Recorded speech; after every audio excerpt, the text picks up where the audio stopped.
Hello and welcome to Pastor Rosemary's Final Prophecy Watch.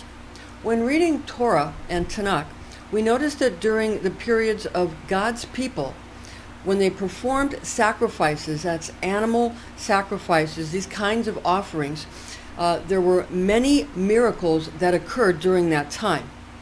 Throughout this time period, prior to the sacrifice of Jesus the Nazarene, God also spoke to his people either directly or through his priests in the holy temple. Now, stopping the daily animal sacrifices in the temple is exactly what stopped the miracles and what halted God from communicating with the tribes of Israel. This is because God, who loves the smell of burning flesh and fat, is not satisfied when there are not daily ritual offerings of sacrificial beasts. The burnt offerings are something that God requires. Without that, there is no communication with his children, and there is also no miracles that he can perform. In Genesis 4, that's chapter 4, verse 4, Abel's firstborn fat offering was pleasing to the Lord. Genesis 4:4, Webster Bible translation. And Abel, he also brought of the firstlings of his flock and of the fat thereof. And the Lord had respect to Abel and to his offering. Now in Genesis 4:15, God puts a mark on Cain so that he would not be killed. In Genesis 4:15, Webster Bible translation, and the Lord set a mark upon Cain, lest any finding him should kill him. Now this was, of course, after Cain had killed his brother Abel because of jealousy. And it was all about the sacrifices. Now, after Cain killed his brother Abel, God put a sign, as the scripture says in Genesis 4:15, God put a sign on Cain. After Cain killed his brother Abel, to protect Cain from from people killing him as like a revenge response or retaliation or reprisal. So because people might want to get revenge on Cain for killing Abel, God put a mark on him, a sign on him, so that Cain would be protected, so that people would not kill him. Okay? To stop people from taking vengeance against Cain murdering Abel. Now, after God placed his insignia on Cain, Cain became a wanderer, and he became a nomad because God put a curse on him. God put a curse on Cain, that the soil would not give up its fruits to Cain, even as a response to Cain's work and his toil, as it had in the past. When Cain had made plant sacrifices. So in the past, Cain would toil and work in the fields. He'd toil the ground, and he'd get vegetation to grow, or, flora, fruit, and all of that, and vegetables. And after he killed Abel, the fruit of the land and the vegetables and all of that the land would not bear fruit for him after he had killed Abel. It was a curse that God had placed upon him. But remember, God also placed a mark on him so that he would not be killed because of vengeance from the people that wanted to get justice for Abel. Now, Cain knew that God loved the offerings of sacrificed animals. Indeed, Cain was jealous that the animal sacrifices offered to God by his brother Abel were favored over Cain's plant-based offerings. So Cain knew this. And indeed, it was that jealousy that caused Cain to kill his brother Abel, because Abel's, as we saw in Genesis 4:4, Abel's offerings of the firstlings like the lambs were that was very pleasing to the Lord and the most pleasing to the Lord. And Cain's plant-based offerings and fruits and vegetables, kind of a snub, God snubbed Cain for that. All right, so after God put his curse upon Cain First he put a mark on him so people wouldn't kill him. Then he also put a curse on him so that he couldn't be a farmer anymore. The ground would not bear him fruit. And so he became a nomad and a wanderer. Now, again, Cain knew if God was pleased with the smell of cooking beast flesh, then how much better of a sacrifice would it be to offer his bloody God an offering of a sacrificed human?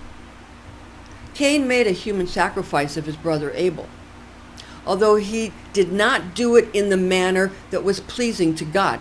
There were certain rituals and rites and laws that had to be satisfied for God to be completely pleased with some kind of offering of flesh, even human flesh. There had to be done in a certain way. And Cain made his human sacrifice of Abel. Again, he did not do it in the manner that was pleasing to God. Nevertheless, Cain knew that God would reward him for having the audacity to kill his own brother out of envy, because God's name is the very essence of jealousy. Exodus 34:14. Now watch this. Webster Bible translation. For thou shalt worship no other God, for the Lord, whose name is jealous, is a jealous God. His name is jealous. So Cain knew that if he took on the attribute of jealousy over the snub that he got from God because he gave a plant-based offering, and where Abel gave an animal offering, a sacrifice, a burnt offering of animals, then, and which smell was more pleasing to the Lord, to smell the meat cooking, So, but Cain was smart. Cain knew that God wanted blood, a blood sacrifice, that he was a bloody God that wanted a blood sacrifice, that he wanted to be able to also know that Cain had become as jealous of his brother Abel as God was of the other gods. Because indeed, Jehovah was jealous. Yahweh was jealous of the other gods and goddesses that people worship. And so he was a jealous God. That was indeed his very name. So Cain knew that if he took on those attributes, then God would respect him. Cain was smart. Cain knew that. Okay? And not doing it in precisely the way that God had prescribed that animal sacrifices be done, or in any of the laws that had been given up to that point, he also knew that God didn't follow any laws. He knew that. Whose laws does God follow? Whose laws does Jehovah follow? Whose laws does Yahweh follow? No one's. He just does what he wants. He just does whatever he wants. And because he does whatever he wants, and he just has no mercy, even to kill, God even kills babies. Jehovah, he murdered babies. He had the Israelites murder babies of his enemies because he was jealous of their gods. Because of that, he became exactly like God. For if Cain had followed the rules of Jehovah, Jehovah wouldn't have respect for him. He would have been maybe a priest, but he's under Jehovah. To become equal to Jehovah, he had to become as bloody and murderous and abusive, and he had to become as jealous, and he had to not obey anybody's law but do whatever he wanted to do, and that, whatever he willed to do, whatever he felt like it. Then he knew he would be just like God, and he knew that he would become a God, equal to Jehovah or Yahweh. Cain was smart. Cain knew that. He didn't pacify himself with love and mercy. He knew that God didn't do that. God would be merciful when he felt like it, and not merciful when he didn't feel like it. But if God respected you, he's more apt to not humiliate you and not torment you and not kill you. But he has to have respect. Indeed, God has to fear his opponent. Now, Cain knew that. So in Genesis 4:15 again, God rewards Cain by protecting him against anyone taking vengeance upon Cain for killing his brother Abel. Now watch this, Genesis 4:15, again Webster's Bible translation. And the Lord said to him, therefore whoever slayeth Cain, vengeance shall be taken on him sevenfold. And the Lord set a mark upon Cain, lest any finding him should kill him. So again, God set a mark, a sign upon Cain, and he made a mark so that if anybody took vengeance upon Cain, Jehovah or Yahweh or the Lord would therefore the Lord would take vengeance on whoever killed Cain for Cain. In other words, Jehovah or Yahweh, God, the Lord, would get revenge for Cain. He would avenge Cain. He would get reward for Cain by giving a sevenfold punishment of vengeance to whomever slayeth Cain. So it looks like God has taken on Cain to be like a brother or even a father, because Cain didn't follow Jehovah's laws. He did what he wanted to do, and he did it for jealousy, and he didn't follow anybody's rules, and that made him equal to Jehovah, equal to Yahweh, equal to God. Now, one of the regulations for performing a ritual animal sacrifice made to God was that the offering should be a firstborn, such as in one of the plagues of Egypt, where God murders the firstborn of all the children of Egypt after hardening the heart of Pharaoh. God hardened Pharaoh's heart so that Moses would feel that he had a reason to kill the firstborn babies of the Egyptians. If God had allowed Pharaoh to react with reason and with compassion, then there would be no moral purpose to murdering the firstborn children of Egypt. Therefore, God set up the Egyptians legally and morally before he murdered their firstborn babies. Exodus 11:10, Webster Bible Translation. And Moses and Aaron did all these wonders before Pharaoh.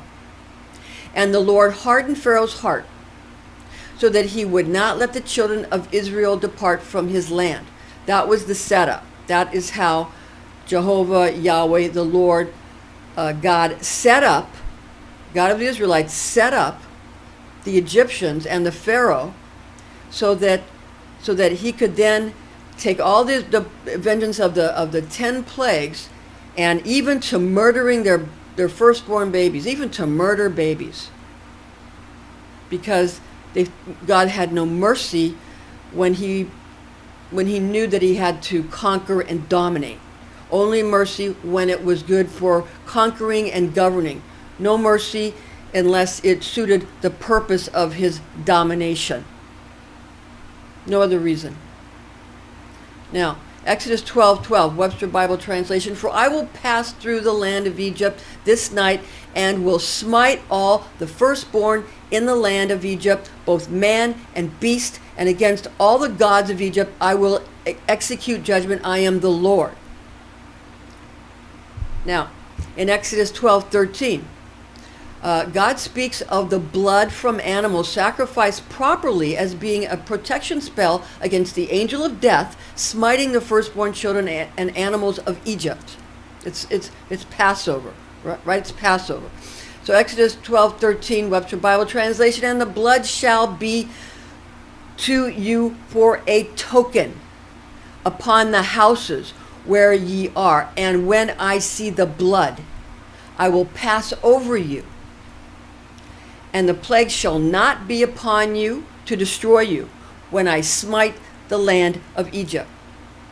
God had to see that blood offering to pass over, so that the angel of death would pass over the children of Israel, and only the firstborn of the animals and the humans of Egypt would be sacrificed. It'd be blood sacrificed to the Israeli God, to Jehovah, to Yahweh, to God, to the Lord of Israel, the God of Israel, who killed the firstborn, murdered the firstborn of the Egyptians, and indeed set up the Pharaoh so he'd have a moral and legal reason and purpose to do so, a moral grounds to do so, a legal grounds to do so.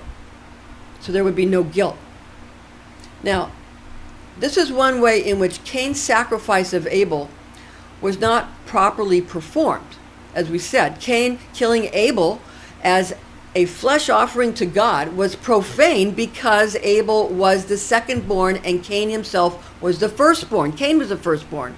Abel was not the firstborn, so it went against the law of God. Now, Therefore, God was not completely pleased nor satisfied with Cain's offering of Abel. Now, I'm not, obviously, the plagues came long after Cain and Abel, obviously, because they were the sons of Adam and Eve. But we're saying that the firstborn was considered important, and the firstborn is considered a proper sacrifice, is something that is sort of, a lot of, even to this day, kings and queens, their firstborn is the one that is going to have the throne. So this is just sort of something in the human psyche. And of course, Adam and Eve were not the first humans. They were the first humans to be given, Adam was the first human to be given the book of Raziel. Okay, the book of Raziel, the archangel Raziel. Okay, so they weren't the first humans. They were the first humans to come to this knowledge that was given to them. It was 6,000 years ago. It wasn't the earth was created 6,000 years ago. It's that the world that was built on top of the physical world was a world that started from the book of Raziel. It was given to Adam. It was given to Adam, the father of Abel and Cain and Abel. Cain was the firstborn, and then Abel was the secondborn. Okay. Now, so we're saying that therefore God was not completely pleased nor satisfied with Cain's offering of Abel because Abel was not the firstborn. But God not being pleased with it was important, and Cain was smart because his goal was to become just like God, who had no guilt and no fear and could do whatever he wanted for his own domination and his own jealousy. No fear, no guilt, pure jealousy and pure domination, and to express his mercy and his severity as he saw fit. With his right hand he gave mercy, and with his left hand he gave curses. And this is there is actually the God and the devil is just the right and left hand of the Lord. Okay? Now, God did respect Cain's actions to some extent. However, in that Cain lived a good life, even though he was cursed. Perhaps one could conclude that Cain lived a better life, because the word sin means tooth in Hebrew. Because it's shin, it's the letter shin, or it actually sin, it's tooth. It's another derivative of shin, okay, which means tooth in Hebrew. The letter shin means tooth. And sin is also a Mesopotamian moon god, but aside from that, it also means tooth. It's associated with the Hebrew letter shin. And having teeth makes one treacherous, formidable, and therefore respected upon the earth. And pretty much everywhere else, because a bird with claws and teeth is respected, and a fish with, like a shark, with teeth is respected, and any beast with fangs and teeth are respected. Yeah? Now, better to be the priest performing the ceremonial magic ritual sacrifice than to be the beast being sacrificed. And Cain knew that. Now, proper magical rites and rituals which are pleasing to God for sacrificing animals is given to the Israelites in Leviticus 1:9. Leviticus 1:9, Webster Bible translation, but his inwards and his legs shall he wash in water, and the priest shall burn all on the altar to be a burnt sacrifice, an offering made by fire of a sweet savor to the Lord. Keep in mind that the word Lord in the Bible translates as Baal. The symbol of Baal is this. Let's look at Genesis 8:20, where Noah selects clean animals and birds to sacrifice to the Lord. Genesis 8:20, Webster Bible translation, and Noah built an altar to the Lord, and took of every clean beast, and of every clean fowl, and offered burnt offerings on the altar. Now, Genesis 8:21, and in Genesis 8:21, we just read you 8:20, it says that the Lord smelled the pleasing aroma. Genesis in 8:21, Webster Bible translation, the Lord smelled a sweet savor. And the Lord said in his heart, I will not again curse the ground anymore for man's sake. For the imagination of man's heart is evil from his youth. Neither will I again smite any more every living animal as I have done. So people hear this and they say, oh, so because man's heart is evil and God knows this, God isn't going to help man anymore, right? No, not right. No, because man is evil, God will help him because he's more like him. The Creator is evil. Understand that. And good. And merciful. But he's above mercy. He's above severity. He's above good. He's above bad. He's above evil. He's above all of that. He's above duality and dichotomy. He's above male-female. He's above existence and non-existence. All right. So let's look at Genesis 8:21 again. And the Lord smelled a sweet savor. And the Lord said in his heart, I will not again curse the ground anymore for man's sake. For the imagination of man's heart is evil from his youth. So what did that just say? He smells the sweet savor, and said in his heart, the Lord told himself in his heart, I will not curse the ground anymore for man's sake. Why? Because the imagination of man's heart is evil even from his youth. In other words, man has become evil like me. He's not a punk anymore. He's not an idiot anymore. He's not innocent like Adam and Eve. He's like me. He knows that you have to be jealous and vicious and murderous and abusive and dominant, no matter what. And then you do whatever you want. But because man has become that way, even from his youth, well, now I'm not going to curse the ground anymore. So he's saying when man is evil, he won't curse the ground. Evil from his youth, he won't curse the ground. He'll only curse the ground when humans act stupid and act innocent and act like they're going to want to please everybody, and when they people please or follow all God's rules and do everything they're told and never get angry and never stick up for themselves, that's when he'll curse the ground, when they do what they're told, like good little farmers. But when they go out with their bow and arrow and they hunt and they throw their spears and they hunt and they use a club and they hunt and they fight war and they do whatever they want and only brutality is what matters, but then tools matter too, the tools that we create, and then you put that same mind frame into the consciousness of human beings that have been made as evil as God, as dominant as God, as jealous as God, and you give us technology, that we become the Creator, we become gods. That's what's going on.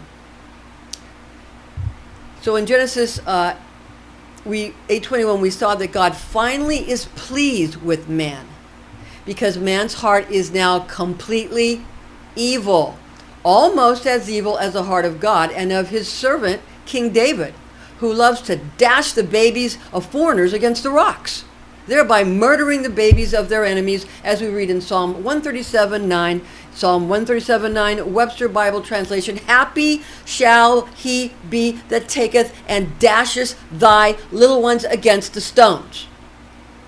Yeah. So, what did that just say?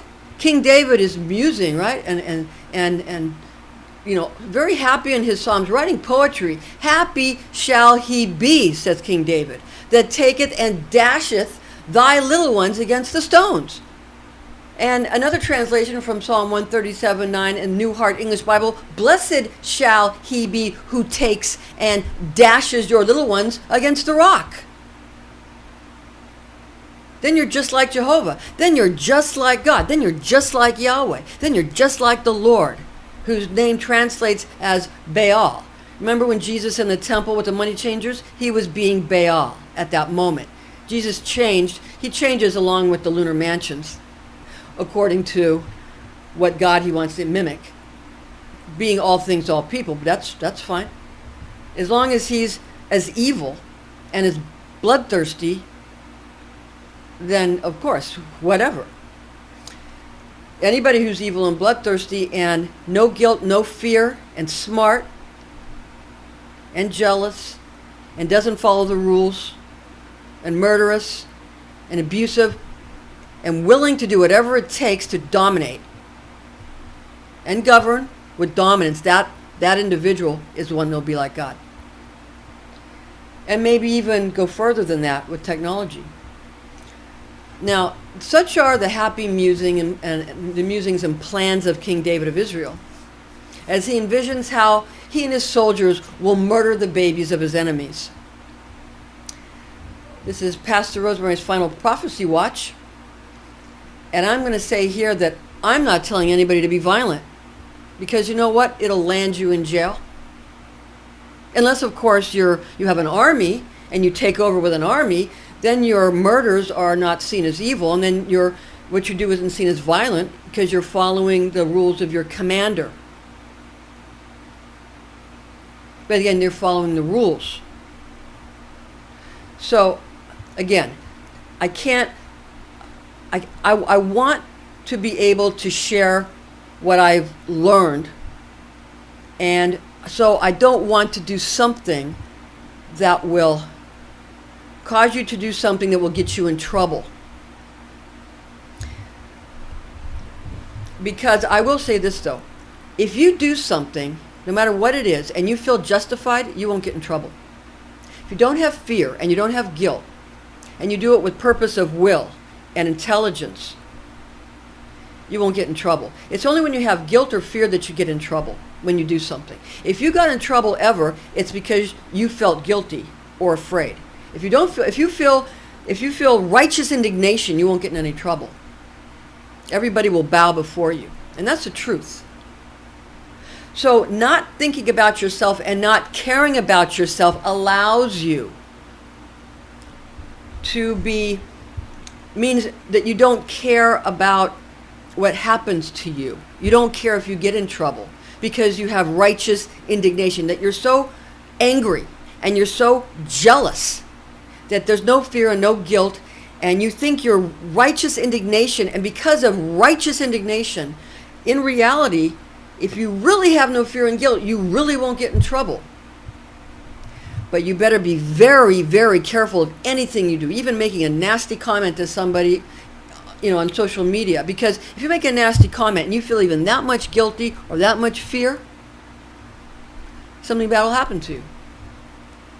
So before you take mean actions or abusive actions, make sure you have no fear, no guilt, not only in that moment, but no fear and no guilt in that moment and from then on. And you have to be filled with complete righteous indignation.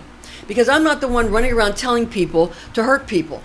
I wasn't brought up that way. I was brought up to be Catholic and to always say I'm sorry for everything and to feel guilty and fearful about everything all the time.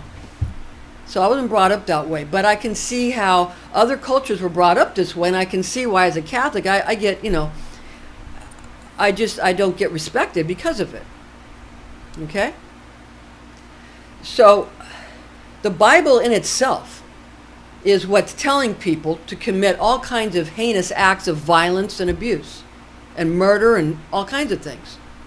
So it's certainly not me, it's Jehovah and Yahweh that wrote a book about it and telling everybody to go do that. And I'm telling you that you better not feel guilty. If you're going to follow his words, you better not feel guilty, and you better not have fear. And you better know you're right. You better know you're right and not just be doing it because you're suicidal. You better not be suicidal. You better not be homicidal. You better just be filled with righteous indignation, thinking it's the best thing in the world, that you know exactly what's supposed to be done, and do it because you know that that's the only way anything's going to work. And that's the way every civilization has ever been built. All right. This is Pastor Rosemary's Final Prophecy Watch, and you stay frosty.